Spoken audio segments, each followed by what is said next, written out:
یا الله نصیب بکنه این حقیقت رو، این نور رو با فضل و رحمت خودش.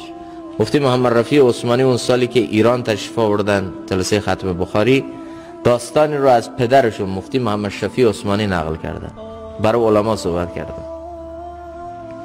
فرمودن که یه زمانی حضرت مولانا الیاس که تازه این حرکت یه خورده فراگیر شده بود، یه خورده این حرکت داشت هی رشد میکرد اوایل کار، میگه حضرت مولانا الیاس آمد پیش پدرم مفتی محمد شفیع عثمانی، ببین کوزه رو چطور میزنه میشکنه، چطور شکسته ها رو به خدا تحویل میده.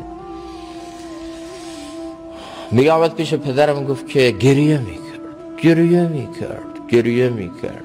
اینی که بعد من میگفت، گشت من، ملاقات من، وصولی من، حرکت من، نهضت من، بعد من میزد، ولی بدون من اونجا آمده میگه گریه میکرد.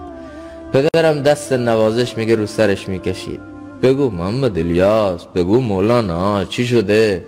میگه مولانا الیاس میگفت حضرت من نمیدونم، نه تقواییه نه تدینیه نه اون شناخت کافی از الله. همین که انسان بفهمه الله رو نمیتونه بشناسه، همین نشانه شناختش از الله. همین که بداند که نمیداند خودش علمه، همین معرفته.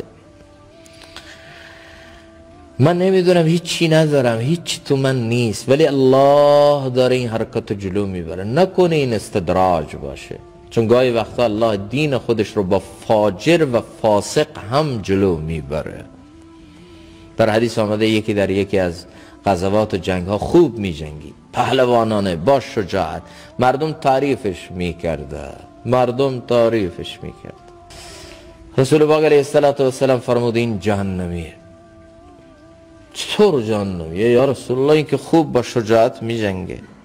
آخر جنگ یکی آمد گفت یا رسول الله من به این گفته شما اعتماد داشتم، اما میخواستم ببینم این چطور جهنمیه، با این شجاعت، با این جسارت برای دین به ظاهر میجنگه، چطور؟